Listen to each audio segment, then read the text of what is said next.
faltado a sus convicciones y no tiene convicciones firmes en la palabra de Dios, y como consecuencia tampoco tendrá una moralidad sustentada en la palabra de Dios. Además de ello, hablamos acerca del deterioro espiritual que ocurre previo a la caída de una persona en el adulterio. Quiero ir a dos textos bíblicos, uno en el Antiguo Testamento, empezando con Proverbios capítulo 6, versículos 32 y 33. Y después quiero ir al Nuevo Testamento en 2 de Corintios 11:3. Empezamos con Proverbios capítulo 6, versículos 32 y 33, porque como le dije la semana pasada y antepasada, hay mucho que decir del adulterio en este libro, que es un libro de sabiduría. Proverbios 6, 32 dice así, ¿lo tiene conmigo? Amén, dice: mas el que comete adulterio es falto de entendimiento, corrompe su alma el que tal hace, heridas y vergüenza hallará, y su afrenta nunca será borrada. Vaya conmigo ahora a segunda epístola de Pablo a los Corintios, capítulo 11, versículo número 3. Quiero únicamente leer este versículo de la palabra del Señor, y yo le pido que usted pueda tomar la enseñanza para su vida. Sí, porque como lo he dicho anteriormente, también todos somos vulnerables del pecado sexual. Ok, todos. Esto no significa que debemos tomar esto como una base o una excusa para fallar. Esto significa que debemos de cuidar nuestra vulnerabilidad para no ceder a la tentación.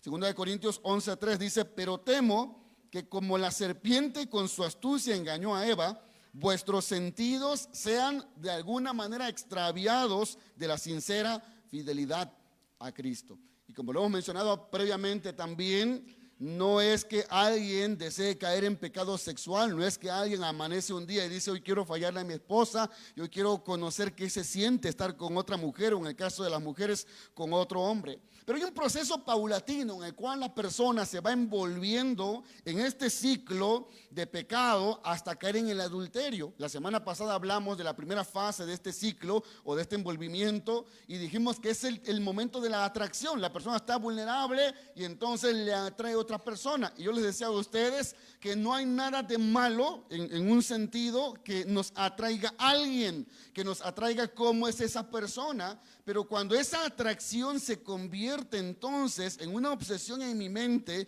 y no estoy diciendo aquí que usted tenga que gustarle a todas las personas, sino que hay personas con las cuales usted siente una atracción, pero no tiene que ver ni con emociones ni con sexo, sino tiene que ver con una atracción porque le gusta cómo es la persona, le gusta cómo viste, le gusta cómo se comporta, le gusta su temperamento, le gusta su personalidad. Hay cosas que nos gustan de los demás, ¿sí?, más allá de aquellas situaciones que son inmorales. Pero esa segunda fase también llega como consecuencia de esta primera fase, cuando algo me atrae de una persona y lo convierto en el objeto, no de una mirada, sino de una segunda mirada y tercera mirada y cuarta mirada, y entonces empiezo a envolverme ya de una manera emocional y física, a tal grado que cuando esa persona no está, ya la extraño, o a tal grado que yo tengo que hacer algo para captar su atención. Ojo con estas cosas, cuidado. Muy bien, si usted tiene que atraer la atracción de alguien, si está casado o casada, es de su pareja, no es de nadie más. Amén. Si usted se viste de una manera, usted tiene que vestirse para su pareja, no para nadie más. Si alguien le tiene que preguntar cómo se ve con ese pantalón y esas botas vaqueras, no es a la vecina o a la hermana o a la prima o a la amiga, es a su esposa. Pero hay hombres y hay mujeres que dicen: a mí qué me importa lo que tú pienses, a mí me gusta vestirme así y eso es lo que interesa. Cuidado con eso. Pero una tercera fase es la desestabilización de una relación que ya está en un pecado, hablamos de una relación ya de infidelidad, cuando alguien es atraído por otra persona y se genera una relación emocional e incluso una relación física hasta llegar al sexo consentido también en esa pareja. Y entonces lo que encontramos es a una persona, y hablando de cristianos, si esa persona no está totalmente cegada, pero determina en su corazón abandonar ese pecado, porque dice: ya caí, ya fallé, me siento mal y quiere abandonar la relación, pero empieza una lucha en ella, porque su propia conciencia y la acción del Espíritu Santo en su corazón va a estar constantemente allí diciéndole: estás mal, estás sucio, estás sucia, algo ha pasado, no estoy de acuerdo con esto que has hecho.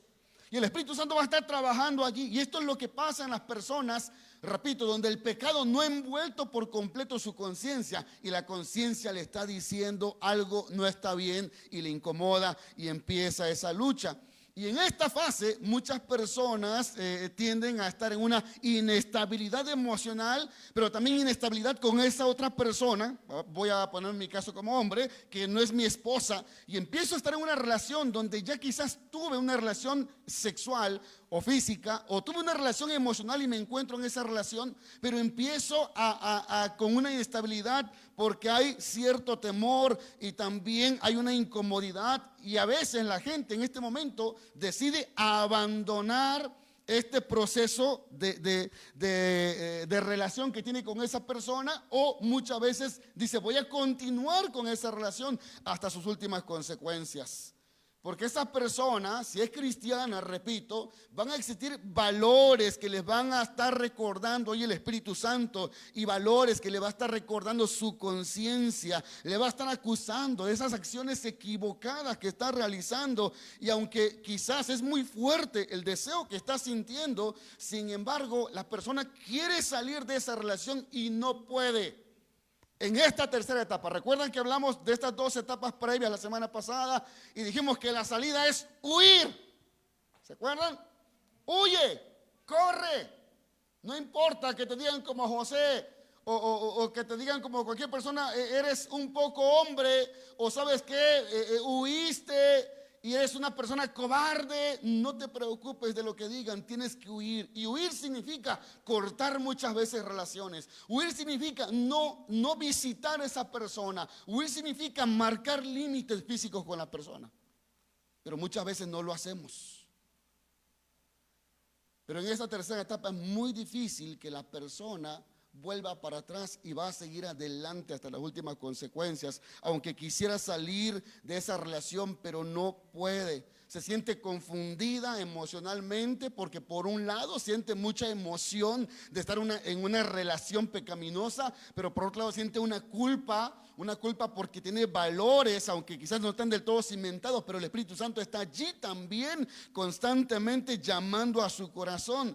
Y a veces esta persona o ambas deciden separarse, pero muchas veces vuelven otra vez, porque no pueden soportar el distanciamiento o el aislamiento del uno y del otro. Y lo que les estoy diciendo, hermanos, no es un caso particular de alguien. Lo que les estoy diciendo, y quizás algunos de los que están acá o algunos de los que me escuchan puedan entender esto, porque esto quizás lo vivieron también. Y quieren separarse y no pueden. Quieren abandonar a otra persona y no pueden. Y cuando se alejan de la persona, sienten la necesidad de buscarla otra vez y están sufriendo y no soportan las emociones acumuladas debido a la separación.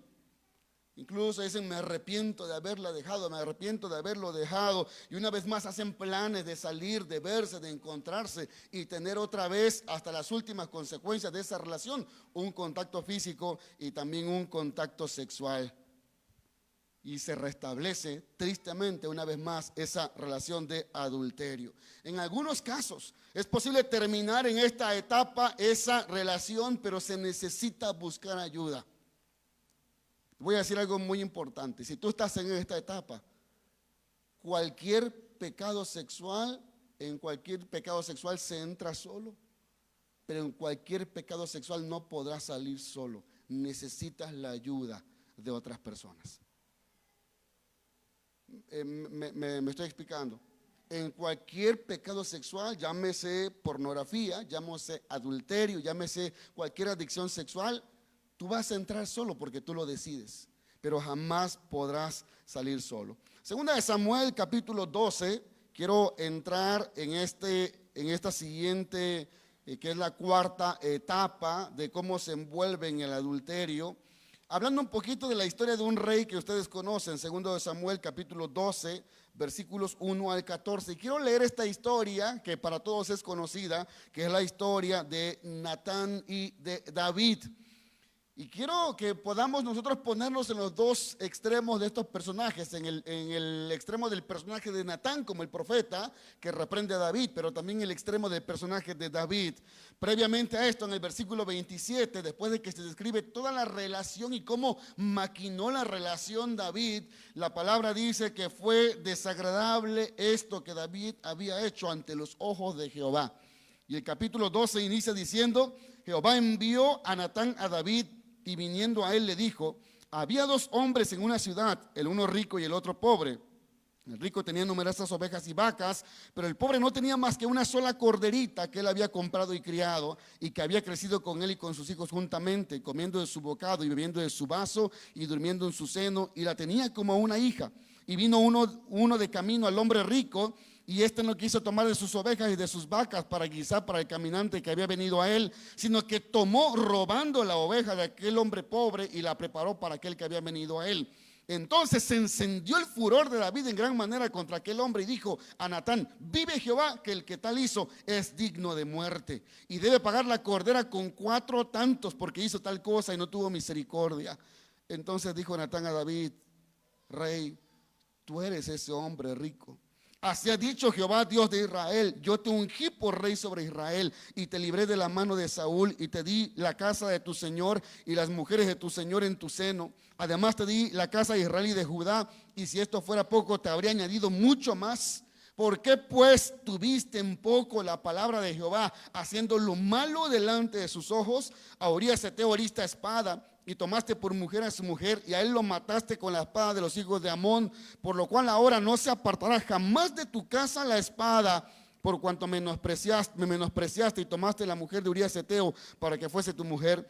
Así ha dicho Jehová: he aquí, yo haré levantar el mal sobre ti de tu misma casa, y tomaré tus mujeres delante de tus ojos, y las daré a tu prójimo, el cual yacerá con tus mujeres a la vista del sol, porque tú lo hiciste en secreto, mas yo haré esto delante de todo Israel y a pleno sol. Entonces dijo Natán a David: pequé contra Jehová. Y Natán dijo a David: también Jehová ha remitido tu pecado, no morirás, mas por cuanto con este asunto hiciste blasfemar a los enemigos de Jehová, el hijo que te ha nacido ciertamente morirá. Esta historia es una historia muy triste, pero con una gran enseñanza para todos nosotros, porque esta historia nos revela a nosotros la cuarta fase en el envolvimiento de una relación pecaminosa como el adulterio, y es el envolvimiento en este pecado tan grave que va a afectar a la familia de David. Pero lo que tenemos aquí es la realidad de lo que se debería de seguir para poder resolver este pecado que es el adulterio. En muy pocos casos ustedes deben de saber que la persona, el cónyuge infiel, decide romper el ciclo, decide romper la relación porque no puede soportar la angustia emocional que vive como producto de su pecado. Y lo que hace, dije yo, en muy pocos casos, lo que hace es revelar: ¿sabes qué? Te fallé. Y esos son casos excepcionales, porque en la mayoría de los casos, casi siempre el infiel es atrapado, como dicen, en la movida, en alguna parte del proceso. Cuando se anda mandando cartitas o mensajitos, cuando empieza a arreglarse un poquito más. Antes no se cortaba el bigote ni se depilaba la ceja, y ahora se empieza a depilar la ceja y a cortarse el bigote. Antes no le importaba verse con canas, ahora se empieza a pintar el cabello, que empezaba a resaltar las canas. Antes no se vestía de una manera ni se perfumaba, y ahora se puede perfumar. Y está en ese proceso probablemente de atracción y querer llamar la atención de alguien que no es su esposa. Saben, en la mayoría de los casos, Las esposas se dan cuenta de este proceso, pero prefieren callar. Vamos a hablar en su momento acerca de eso también. No quieren confrontar. Y casi siempre, dije, el cónyuge infiel es atrapado en esa parte del proceso, y a David le ocurrió cuando David ya cantaba victoria. Cuando David decía, nadie sabe del asunto. La realidad es que muchos sabían del asunto, pero lo mantenían en secreto y callaban, como muchas mujeres o muchas personas que al saber de una relación de adulterio prefieren callar y decir, no me quiero meter en problemas. Y en el caso de los siervos de David, recuerden que cuando David manda a traer a Betsabé, pregunta, ¿quién es ella? Por favor, pregunten quién es ella. No solamente eso, tráigamele para acá. ¿Y ustedes creen que no había sirvientes de David en aquel palacio, en aquel momento, cuando pecó, cuando adulteró con Betsabé? Claro que lo sabía. ¿Ustedes no creen que habían siervos que le dieron la salida a Betsabé o piensan que Betsabé se fue así como hurtadillas, ¿verdad? Cuidadito por la noche, que nadie me vea que entré a la recámara del rey David. No, fue visible ante todos. En apariencia David lo mantuvo oculto y quizás compró el silencio de sus siervos por la autoridad que él poseía. Pero dice la palabra del Señor que ante los ojos del Señor nosotros, hermanos, estamos bajo un escrutinio completamente todos los días. Cuando este rey decía, ya me libré, cuando usó todas las artimañas para ocultar su pecado, incluyendo la muerte del propio esposo, de quien después sería su esposa, pero Dios envía a un hombre, a un mensajero de confrontación, enviado, repito, de parte de Dios, llamado Natán, porque Dios conocía toda la verdad. Y sabe, yo quiero decirle que Dios jamás nos quiere avergonzar. Y a veces hay gente que me pregunta, pastor, ¿por qué Dios no le revela esto? Dígame por favor, y me dicen, pastor, dígame por favor si mi esposo anda mal. Así han llegado gente conmigo a decirme, que Dios, ore a Dios que le revele si mi esposo anda mal. No, yo no hago eso. Yo no soy adivino. Ok. Lo que Dios decide revelar, ya dije yo hace un momento, ya muchas mujeres saben que sus esposos no andan bien. Ya muchas mujeres lo saben, pero prefieren callar. Y esta etapa en la que estamos entrando se necesita de una persona que ame a Dios, que le crea a Dios y que tenga la autoridad de Dios para confrontar a esa persona. A pesar de los intentos de David de ocultar su pecado frente a la presencia de ese Dios soberano que todo lo sabe, que nada puede ocultarse ante él, David se ve en la obligación de reconocerlo cuando Natán le dice, tú eres ese hombre. Yo te di todo lo que tú querías, te di más de lo que tú querías y te hubiera añadido más todavía, pero tú corrompiste tu corazón, mataste a ese hombre, lo enviaste a la mano de los amonitas para que fuera asesinado y tomaste a su mujer estando él vivo. Y dije yo, la gran mayoría de las personas que confiesan su pecado de adulterio, es cierto, lo hacen bajo la presión de haber sido descubiertos. Pero yo quiero hacer un llamado aquí de Dios a la vida de todos nosotros. No esperemos hasta el momento en que Dios confronte nuestro pecado y se haga evidente el pecado. No esperemos hasta ese momento. La razón de dar estas enseñanzas no es mostrarles nada más cómo es que el pecado nos envuelve. Es si alguien de los que está aquí o los que están en casa está en un proceso como este, es tiempo de detenerse. Cuando leemos esta historia en el capítulo 12 nos damos cuenta del todo el juicio que vendría como consecuencia propia del pecado de David, lo que vendría sobre sus generaciones.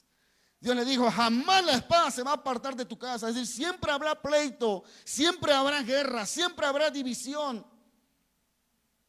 Pero Dios le dice también, lo que tú hiciste en secreto, yo voy a hacer que tus hijos lo hagan en público. Y cuando usted lee la historia se dará cuenta que un hijo de David mismo fornicó con las mujeres de su padre a la vista de todo el pueblo, en el palacio, en el balcón, que todos lo vieran. y además de esto, el hijo que tuvo con esa mujer murió. No voy a meterme aquí en cuestiones teológicas de por qué Dios permitió el sufrimiento de este niño, pero hay una cuestión aquí teológica también, pero de gracia. Lo que yo quiero decirle en este momento es que si estamos en ese nivel, en este momento, en esta fase, es tiempo de detenernos. Si estás en una relación indebida con alguien que no es tu esposo y no es tu esposa, es tiempo de parar. Es un llamado de Dios antes de que venga un hombre o mujer de Dios y confronte tu pecado. Y esto va no nada más para los casados, para los solteros también. Antes de que Dios confronte tu pecado, es tiempo de decirle: Señor, he pecado, he fallado, perdóname, me arrepiento. La realidad, dije yo, es que la mayoría de las personas confiesa su pecado, su adulterio, cuando están bajo mucha presión. Ahora, el hecho de que los hayan descubierto, estén presionados porque ya alguien sabe, no significa que esa persona no se arrepienta de una manera sincera o genuina. Aunque es cierto, muchas personas que están en adulterio van a seguir en su relación adúltera por muchos años mientras no sean descubiertos. Y yo he dicho siempre que el que se descubra el pecado sexual de una persona es un acto de la misericordia, de la gracia de Dios, diciéndote: para allá. Cuando Dios hace que se haga evidente un pecado en alguien, no es porque te quiera avergonzar y destruir. Es porque Dios dice: ya no puedo permitir que sigas dañándote más y dañando a otros. Y Dios nos detiene con esa evidencia de nuestros pecados. Generalmente quien se encuentra envuelto en una relación pecaminosa, es cierto, puede confesar cuando también ha experimentado mucho temor porque alguien lo vio, porque alguien se dio cuenta, o cuando siente que está atrapado: es que ya me vieron, es que la llamada telefónica que hizo mi esposa y contestó la otra persona, y ese temor hace que hable, esa presión hace que hable. Ahora, repito acá, no significa que al verse descubierto no esté genuinamente arrepentido. Porque sabe, cuando alguien está en un pecado, siente tanta presión que cuando es revelado el pecado, eso de alguna manera le da una paz a esa persona. Hay gente que dice: gracias a Dios que me descubrieron, porque ya no podía con esto. No estoy aquí aminorando el pecado de quienes cometen adulterio. Estoy diciendo que cuando el apóstol Pablo dice: el que fuere sorprendido en adulterio, el que fuere sorprendido en algún pecado, debemos de ser misericordiosos. ¿Por qué? Porque nosotros mismos, dice Pablo, tenemos que considerarnos, porque podemos caer también en semejante pecado. Espero que me esté explicando en este punto. Veo algunos que están muy serios, algunas que están muy serias. Muchas personas tienen que ser descubiertos y necesitan presión para poder rendirse a Dios. Por eso es que, mujeres, si tú sospechas que tu esposo está en una relación de adulterio, le haces un bien confrontándolo, no le haces un mal. Hay muchas mujeres que dicen: es que yo no quiero tener problemas. No, el problema ya está. Y el problema no se resuelve callándolo. Los problemas se resuelven enfrentándolos. Y lo primero que hay que hacer es la confrontación. Y en otros casos, la persona en pecado solo va a revelar la situación cuando siente esa presión, pero muchos en estos casos tratan de manipular el problema porque no tienen la intención de arrepentirse. Más, hay personas que cuando los confrontan dicen: es que aquí tengo los mensajes, mire, dice tu nombre. Es que mira, tengo la foto, tengo el video. Dicen: no, no era yo, es inteligencia artificial que usaron. No es mi voz, no es mi rostro. Y hay gente, repito, que no quiere arrepentirse porque no tiene ni el deseo de abandonar a su cónyuge con quien tiene cierta estabilidad, de abandonar también a la otra persona. Y esa persona, ese hombre o mujer, va a estar atrapado en un ciclo, en dos mundos y quiero repetir esto, va a estar atrapado en un ciclo, en dos mundos de mentiras. Dos de las cosas que uno debe de saber que hay que trabajar en el adulterio es la restauración de la confianza, pero la restauración de la honestidad. Porque los que viven una relación de adulterio viven constantemente en mentiras. Y uno tiene que ayudar a restaurar la confianza en esta relación y la honestidad, que es lo que vamos a ver dentro de un momento. Y ahora, dije yo el hecho, como lo mencioné, de que haya sido descubierta una persona, no significa que no haya sinceridad en su arrepentimiento, que no sea genuino, pero la prueba del arrepentimiento no está en la forma en que fue movido a arrepentirse. La prueba de que una persona está arrepentida es por las acciones y actitudes que toma después de que ha sido descubierto y haber confesado su pecado. Cuando él cambia verdaderamente, entonces podemos decir que está arrepentido. El arrepentimiento no es el llorar cuando le dicen, es que te vieron, es que lo vi yo mismo. Y la persona empieza a llorar, si es cierto. Eso no es el arrepentimiento todavía. El arrepentimiento verdadero, repito, se ve después de la confesión. ¿Cómo te comportas? ¿Qué actitudes tomas? ¿Cómo cambia tu vida también? Porque cuando la situación se descubre, las personas entran además en una etapa de mucha confusión, y en algunos casos esa persona que ha sido descubierta en pecado empieza a tener que obedecer a muchas personas.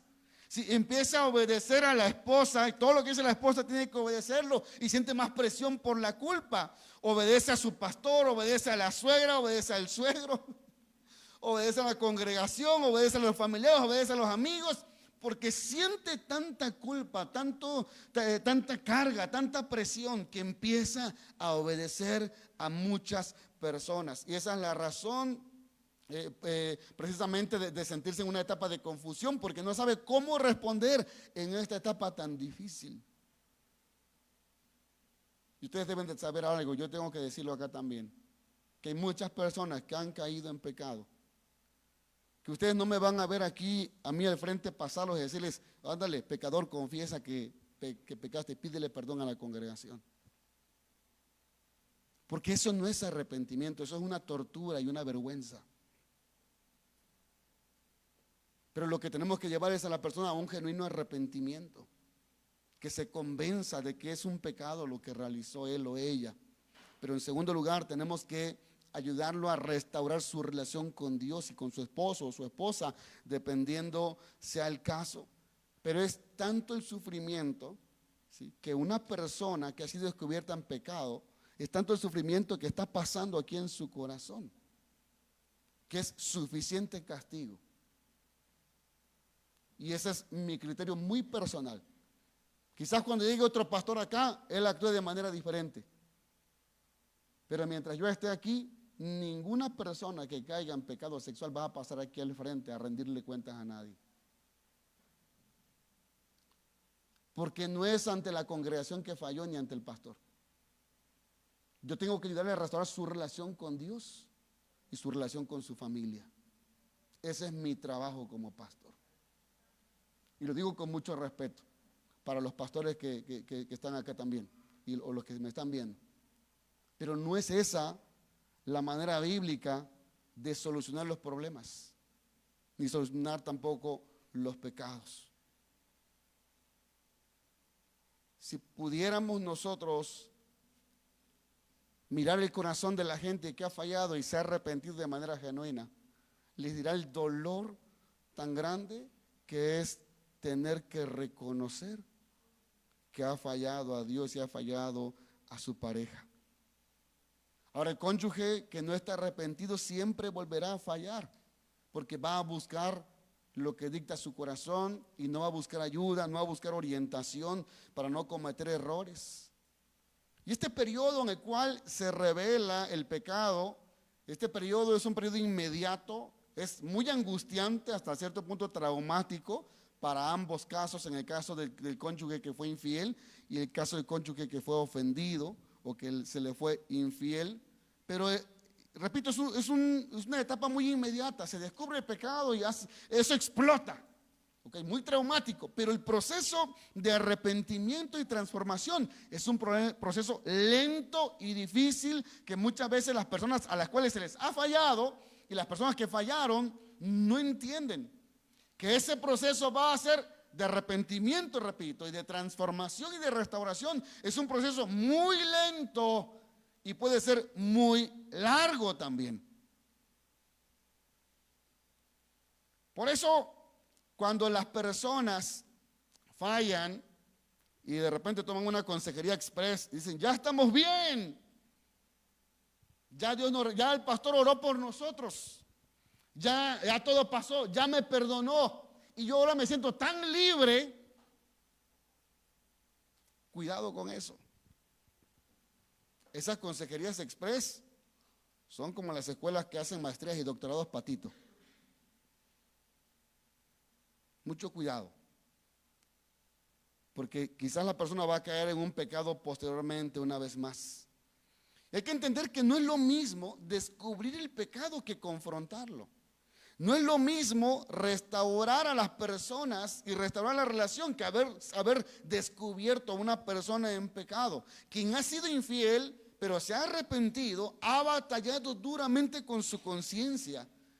Y si es sincero, esta persona ha tenido también una sincera convicción y eso le va a motivar a la confesión. Pero después de haber confesado y arrepentirse, casi siempre esas personas tienen una paz en su conciencia, pero no sin antes olvidar que las consecuencias del pecado van a seguir. Y ese es el problema que tenemos los cristianos, que pensamos que cuando fallamos a Dios y Dios me perdonó, digo, ya soy libre y no voy a tener consecuencias. No, las consecuencias van a estar presentes. Y no hablo de un hijo fuera del matrimonio, no hablo de enfermedades de transmisión sexual, es tener que enfrentar a una persona que yo lastimé, que perdió la confianza en mí, que ahora está en angustia, está en un proceso también difícil. Eso es enfrentar las consecuencias de mis hijos, de la iglesia, de las personas que me conocían, de la familia. ¿Vamos bien? ¿Alguien quiere preguntar o comentar algo? Sí, por acá hay una pregunta, no sé si tengamos otro micrófono. Antes de eso, en lo que prepara el micrófono, quiero leer el Salmo 32:3. Vaya conmigo, por favor, al Salmo 32:3. Y dije yo, la confrontación es tan importante porque cuando uno guarda silencio en el pecado, vean lo que dice el salmista David, que si alguien conoce lo que es fallarle a Dios, amar a Dios y fallarle de la manera más horrible, es David. Y David dice lo siguiente en el Salmo 32:3, que ustedes lo conocen ya este salmo, y dice David, mientras callé, y este salmo habla de su pecado, mientras callé, se envejecieron mis huesos en mi gemir todo el día. Es decir, David poco a poco está experimentando lo que se siente no hablar. Es decir, ¿cómo puedo yo decirle a alguien que tenga gozo y yo he pecado y no he confesado mi pecado y me siento triste y angustiado? Me estoy secando porque lo que hace el pecado precisamente cortar el gozo de nuestra salvación. Hay una pregunta por acá, por favor, de Iván Miguel. Vamos a escuchar su pregunta y enseguida. Gracias. Dios les bendiga, hermanos. Es que todos esos temas son, vamos a decir en mi criterio personal, ¿verdad? Son muy escabrosos, son muy difíciles de entender a veces, aunque la vida nos ha tratado de mil maneras, ¿verdad? A lo que quiero decir, hermanos, es que ante Dios todos hemos fallado, humanamente hablando, como yo digo como varón, ¿verdad?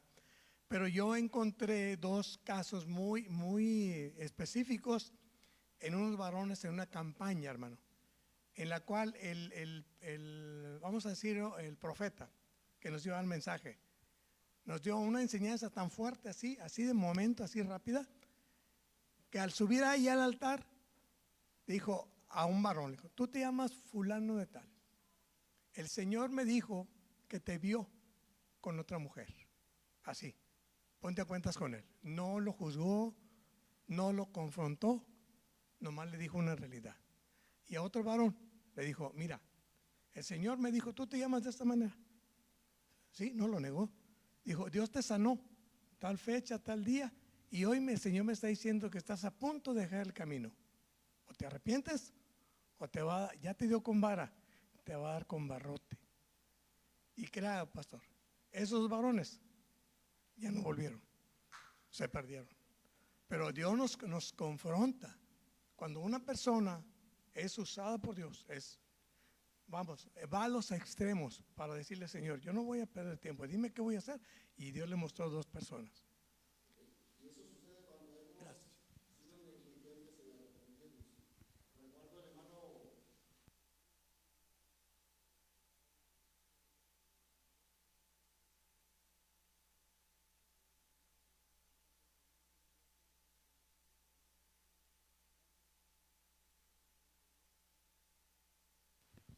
Un profeta muy reconocido a nivel mundial, ya falleció el año pasado o antepasado. Y dice el hermano que llegó a la Ciudad de México y él fue a ver al profeta. Dice, era increíble, hermano, los milagros que ocurrían, las liberaciones, el don de ciencia que había en este hombre, en este profeta. Dice, estaban todos los pastores y de repente fue con cada uno de los pastores y empezó a darles palabra, pero una revelación de Dios. Que a uno le dijo, ¿por qué dejaste a tu hijo en el hotel? Te lo habías traído, era el milagro de Dios para él hoy. Y el hombre empezó a llorar porque era verdad, había dejado a su hijo, pero cosas tan puntuales. Y se acerca a alguien, a un pastor, escuchen, era una conferencia para pastores, le dice, esa que está a tu lado no es tu mujer.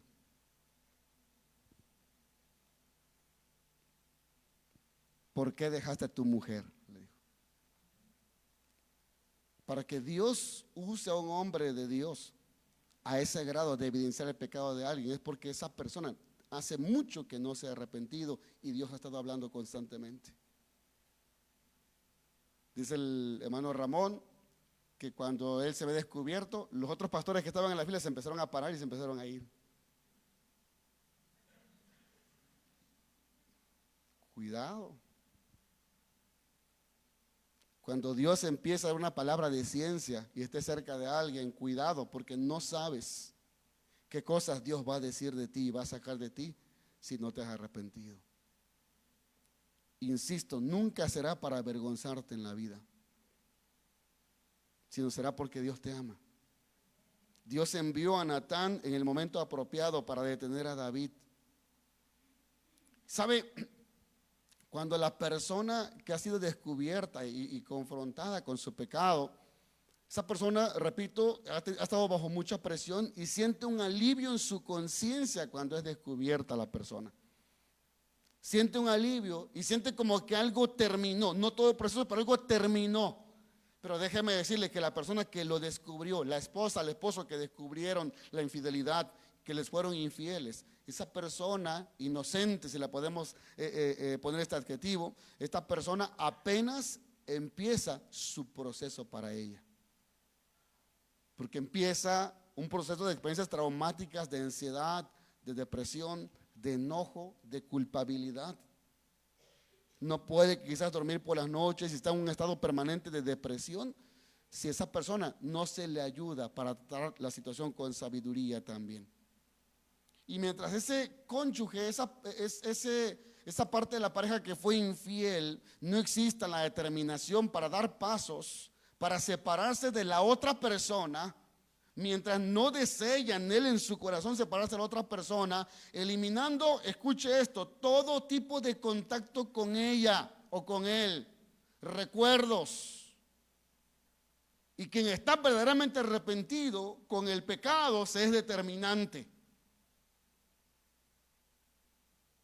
Yo no puedo seguir manteniendo el teléfono de una mujer con la cual estoy viviendo en adulterio. Yo no puedo seguir teniendo el pañuelo, la camisa, la playera, los zapatos que me regaló, que me recuerden esa relación. Yo no debería eliminar todo tipo de acercamiento, porque mientras no se inicie o mientras yo no determine alejar y cortar todo contacto con esa persona con la cual fui infiel y no inicie yo por otro lado un proceso de conquista nuevamente con mi pareja y de restauración de la confianza con mi pareja, entonces no podré seguir al siguiente paso, que es la restauración. Es decir, no hay restauración sin que yo tome pasos determinantes de cortar toda relación con la otra persona. Según los especialistas, la infidelidad es la ruptura de la confianza, y cuando esta ocurre, cuando deliberadamente cuando esta ocurre es cuando deliberadamente guardamos secretos muy íntimos a nuestra pareja, secretos significativos, incluyendo las relaciones extramaritales. Así es que la pérdida de la confianza, dicen los especialistas, es la esencia de la infidelidad. No es tanto el pecado sexual lo que más duele a la pareja, es que quebrantaste la confianza que yo tenía en ti. Y eso es lo que más duele. Lo cual significa entonces que el proceso de sanidad de una relación dañada por el adulterio comienza y termina con la restauración de la confianza. Y para eso, yo que fallé, tengo que ser muy determinante y entender que el último proceso que tiene que ver con la restauración es posible siempre y cuando podamos buscar ayuda y podamos también entrar en un proceso cuya duración está directamente, obviamente, relacionada con las actitudes que tenga la parte que fue infiel y las acciones de cada una de las personas en este matrimonio, porque cada uno debe recuperarse del trauma que vivió. Yo quiero que usted entienda, Dios tiene gracia para aquella persona, hombre o mujer, a la cual le fueron infiel. Pero Dios tiene gracia también para el hombre y la mujer que falló. Escuche otra vez. Dios tiene amor, gracia y perdón y restauración para las personas a las que le fallaron. Pero Dios tiene amor, gracia y restauración para la persona también que falló. Pero cada uno, repito, debe tratar de buscar la recuperación y la restauración. Si la pareja que fue fiel no pone en práctica, y yo quiero que pongamos atención a esto, y estoy ya aterrizando en la enseñanza esta noche. Pero si la pareja a la cual se le fue infiel no pone en práctica un amor, pero el amor no solamente es perdón, el amor también es disciplina. ¿Cuántos padres dicen, es que yo no lo castigo porque lo quiero mucho? No le pongo límites porque lo quiero mucho, no quiero que sufra. Déjeme decirle, la Biblia misma dice que Dios al que ama, disciplina. Si a mí me fueron infiel, yo tengo que entender que mi amor por la otra persona que me falló no incluye solamente el perdón, incluye también disciplina y límites. Es decir, yo tengo que acentuar los límites que debo de ponerle a la persona que me falló, porque eso va a motivar la recuperación del cónyuge que me falló. Yo tengo que buscar los consejos bíblicos, si puedo, profesionales que van a ayudarme a sanar de esa crisis, de ese dolor en el cual estoy yo. Pero yo debo entender, repito, que hay límites. Vamos a ver cuáles son esos límites.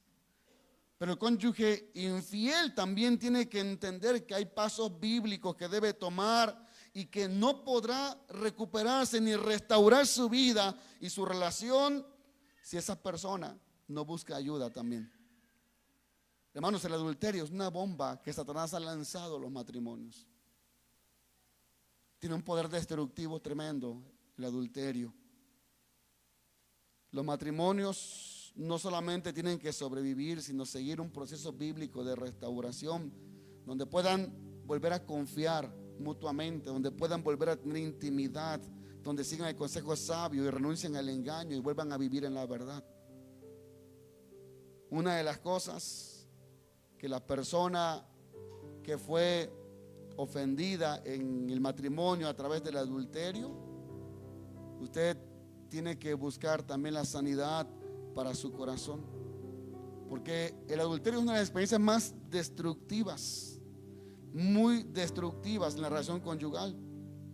Y es importante que usted entienda, hombre o mujer, usted entienda que hay pasos en un proceso de sanidad también, pero que se necesita determinación y fidelidad. Si tú eres cristiano y cristiana, tienes la mejor ayuda, que es el Espíritu Santo, para restaurar tu matrimonio y tu vida en primer lugar. Yo quiero terminar ya diciendo lo siguiente: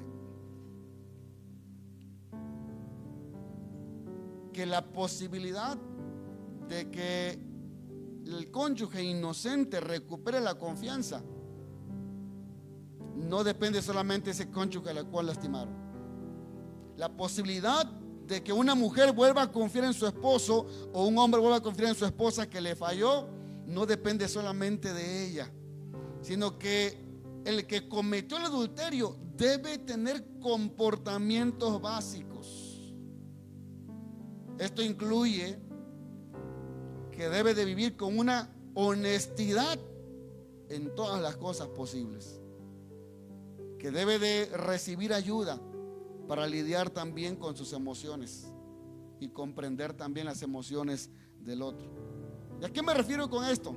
Me refiero que si tú eres una mujer que le falló a su esposo, tú tienes que saber que tu esposo te va a decir: quiero saber dónde andas. Y no es porque sea muy tóxico el esposo. Ahora yo tengo que ser muy honesto en todas las cosas. Si yo le fallé a mi esposa, yo tengo ahora que ser muy honesto con ella y decirle: ¿sabes qué? Estoy aquí y aquí y aquí. ¿Sabes qué? Ahí está la contraseña de mi celular, ahí está la contraseña de mi correo electrónico, ahí está mi contraseña de Facebook, porque quiero ser transparente. Y estos son algunos de los pasos que quien ha caído en adulterio debería hacer. Ya la contraseña de la tarjeta de crédito ya depende de usted, ¿ok? Pero por lo menos aquellas cosas que puedan permitir que usted se relacione con alguien de una manera inconveniente, tiene que hacerlo. Otro paso que debería hacer es que si esa relación de adulterio usted la vivió en el trabajo, quizás los pasos prácticos incluyan dejar ese trabajo. Dije que con el pecado hay que ser determinantes, porque quien ha sido excluido de la vida privada, en el caso mi esposa, no voy a poner este ejemplo, no quise yo abrirle mi corazón y decirle todo esto que estaba yo pasando. Tuve una relación de adulterio con alguien, ella no la sabía, yo la excluí de mi vida personal e íntima. Yo tengo que volverla a incluir ahora. Aún en las cosas mínimas yo tengo que incluirlo. Hace tiempo alguien me dijo a mí: cuando tú eres capaz de decirle a tu esposa lo que estás pensando, todo lo que estás pensando, si estás en una relación muy profunda de matrimonio. Y yo no entendía eso. Pero si tú quieres recuperar la confianza de tu esposa o la confianza de tu esposo, si tú fuiste mujer quien falló, debes ser capaz de decirle a tu esposa o a tu esposo todo lo que está pasando por tu mente. Pero agárrate, mujer, porque si tu esposo te empieza a decir todo lo que está en su mente, te va a decir cosas que no te van a gustar. Porque hay personas que dicen: dime qué estás pensando. Estás pensando en la otra, ¿verdad? Y si te dice que sí, ¿qué vas a decir tú?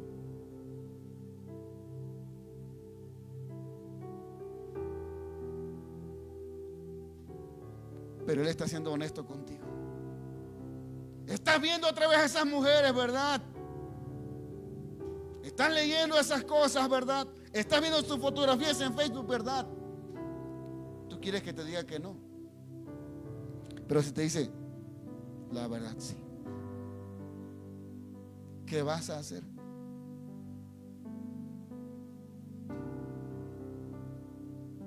No he terminado, obviamente, ese tema, pero quiero dejarlo aquí. que podamos entender nosotros que sí hay esperanza, de que sí hay esperanza.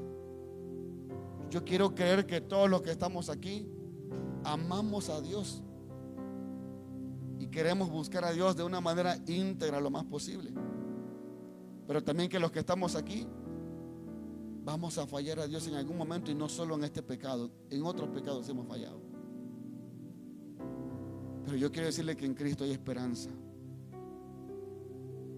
que en Cristo hay gracia, hay perdón, que en Cristo hay restauración, y que podemos levantarnos en el nombre de Jesús, pero que tenemos que hacer también muchas cosas nosotros, que tenemos que buscar la ayuda con alguien para rendir cuentas, decirle: ¿sabe qué? Estoy pasando por esto. Hace un tiempo llegó una persona aquí de otra congregación y me contó su historia, su problema, su pecado, y venía con otra persona y dijo: ahora tengo quien me pueda escuchar lo que no puedo decirle a nadie, lo que no puedo decir ni siquiera a mis padres, a mi esposa, ni a mis pastores, pero le puedo decir a él. Necesitamos rendir cuentas cuando se trata de buscar la restauración. Y miren, ninguno de los que estamos aquí somos exentos, como lo he dicho siempre. ¿Cuántos quisieran ser como David, que dijera a Dios, ¿verdad? Mi siervo David les conforme a mi corazón? Yo quiero que Dios diga eso de mí. Pero nadie quiere ser el David adúltero. Por supuesto, no lo queremos ser. Pero lo que nos muestra la vida de David es que un hombre que más amó a Dios, su corazón también fue corrompido. Así es que si usted está buscando a Dios, yo quiero decirle: somos vulnerables. Y insisto, no es una excusa. Tenemos que levantarnos y fortalecernos. Y tenemos que decirle al Señor cada día: aquí está mi carne, mis pasiones, mis emociones. Ayúdame, Señor. Yo quiero invitarle a ponerse de pie en esta noche y acercarnos al Señor hoy, porque revisar estas historias en la Biblia, tan trágicas como la de David, con consecuencias tan desagradables, tan tristes en la vida de sus hijos, en la vida propia de David, nos tiene que